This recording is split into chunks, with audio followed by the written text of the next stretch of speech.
পরাবাস্তবতা বা সুরিয়ালিজমের মূল কথা অবচেতন মনের ক্রিয়াকলাপকে উদ্ভট ও আশ্চর্য সব রূপকল্পের মাধ্যমে প্রকাশ করা, এবং সেটি ছবি হতে পারে, মূর্তি হতে পারে, কবিতা ইত্যাদি যে কোনো মাধ্যম হতে পারে।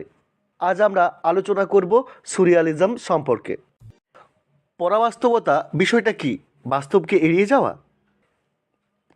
এই প্রসঙ্গে আসবার আগে আমাদেরকে অবশ্যই জানতে হবে ডাডাইজম বা ডাডাবাদ সম্পর্কে। পরাবাস্তবতার ক্ষেত্রে অত্যন্ত গুরুত্বপূর্ণ ভূমিকা রেখেছে ডাডাবাদ বা ডাডাইজম আন্দোলন। এর সূত্রপাত ঘটেছিল সুইজারল্যান্ডে। রোমান্টিক যুগের শিল্প ও কাব্যকলার একঘেয়েমি থেকে মুক্তি লাভের জন্য তৃস্তান জারার নেতৃত্বে পাশ্চাত্যের একদল কবি চিত্রকর ডাডাবাদ নামে এই আন্দোলন শুরু করেছিলেন। ডাডাবাদ ছিল অতি কল্পনার চমক। সে কল্পনা ছিল লাগামহীন, বাস্তবতার সমস্ত প্রকার নিয়ম নীতির বাইরে। যুক্তি ছিল মানুষের অবচেতন মন কোনো শাসন মানে না। ফ্রান্স, জার্মানি ও যুক্তরাষ্ট্রে দ্রুত বেগে এই আন্দোলন ছড়িয়ে পড়ে। তবে এই আন্দোলন বেশি দিন স্থায়ী হয়নি।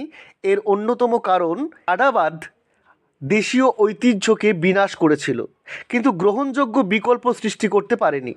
চিত্রকল্পে এলোমেলো রঙের বিন্যাস, নিটোল চিত্রকর্মেও যথেচ্ছ বিনাশী উপাদানের সংযোজন এবং কবিতায় উন্মাদের প্রলাপকেই রোম্যান্টিক যুগের সংহতির বিরুদ্ধে বিদ্রোহের হাতিয়ার হিসেবে ব্যবহার করেছিলেন ডাডাবাদীরা। ফলে তার গ্রহণযোগ্যতা তৈরি হয়নি। তখন সেই দলেরই কয়েকজন, যেমন আন্দ্রে ব্রেতো ও মার্কস আর্নস্ট, শুরু করলেন পরাবাস্তবতাবাদ নামের একটি আন্দোলন। তবে পরাবাস্তবতা মানে বাস্তবকে এড়িয়ে যাওয়া, এটা কিন্তু একদম ঠিক নয়। এটি হচ্ছে স্বপ্ন ও জাগরণের মধ্যে যে বিরোধ, তার একটি সমন্বয়ের প্রচেষ্টা। এখানে এমন ধরনের সব চিত্রকল্প তৈরি করা হয় বাস্তবের সঙ্গে যা মেলে না। যেমনটা অবচেতন মনের প্রভাবে আজ খুবই সব দৃশ্য আমরা স্বপ্নে দেখে থাকি, যখন চিন্তার প্রবাহ যুক্তির পথ ধরে চলে না। কিন্তু একটা সময়ে এই স্বপ্নকে বাস্তবের সঙ্গে সংযুক্ত করতে হয়। একেই বলা হচ্ছে পরাবাস্তবতা বা সুরিয়ালিজম। রূপ, রস, গন্ধময় পৃথিবীর সমস্ত অনুভূতিকে ছাড়িয়ে অবচেতন জগতের স্বপ্নময় চিত্রকল্প নির্মাণের চেষ্টা এই সুরিয়ালিজমের লক্ষ্য করা গেছে। পরাবাস্তব জগতের অলৌকিক ইশারা চিত্র অঙ্কনে, কবিতায় চলে আসে।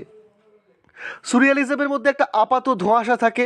কবিতায় এমন সব চিত্রকল্প ব্যবহার করা হয় বাস্তবের সঙ্গে যার কোনো প্রকার কোনো যোগ নেই, ফলে কবিতার অর্থ বোঝা যায় না।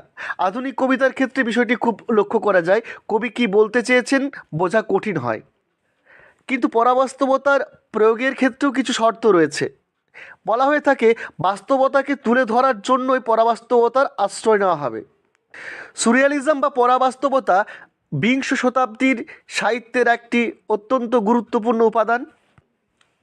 মানুষের মনের চেতন ও অচেতন অবস্থার অতিরিক্ত যে একটি অবচেতন বিরাজ করে, সে অবচেতনের গহ্বর থেকে উঠে আসা বাস্তবের অধিক বাস্তব, আপাত অবাস্তবই পরাবাস্তবতা।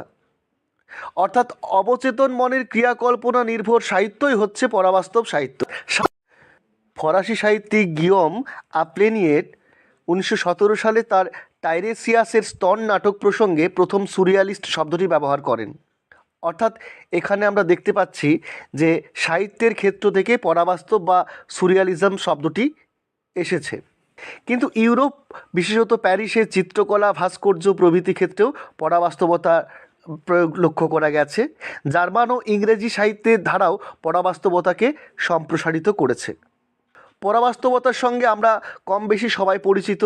মানুষের রয়েছে চিন্তা ও কল্পনা করবার মতো ক্ষমতা। বস্তু জগতের অন্য কিছু কিন্তু তা নেই। এই কল্পনা দিয়ে আমরা এক একটা জগৎ সৃষ্টি করতে পারি। বস্তু জগতের অনেক কিছু বা আমাদের পরিচিত ব্যক্তিদের আমরা স্বপ্নে দেখি। স্বপ্নে দেখা বস্তুগুলো বা ব্যক্তিগুলো বাস্তব জগৎ থেকে উঠে আসে, কিন্তু স্বপ্নের মধ্যে সেই চরিত্রগুলির যে আচরণ, তাদের নিয়ে যে ঘটনা, তা অবচেতন মনে পরিচালিত হয়। সেখানে না থাকে সময়ের বাঁধন, না থাকে যুক্তির শাসন, না চরিত্র ও সময়ের সঙ্গে সংযোগকারী কোনো জায়গা। অর্থাৎ স্বপ্নে এক পরিচিত ব্যক্তিকে আমরা এমন একটি স্থানে দেখেছি যেখানে তার থাকার কথা নয়, এমন সময়ে দেখছি যে সময় তার অস্তিত্ব হয়তো নেই। অর্থাৎ কোনো মৃত ব্যক্তিকে হয়তো জীবন্ত অবস্থায় দেখছি। এই যে অসঙ্গতি, জাগ্রত অবস্থায় এই অসঙ্গতি আমাদের যুক্তিবোধের কাছে ধরা পড়ে। এই যে বিষয়, এটাই মূলত পরাবাস্তবতা বা সুরিয়ালিজম।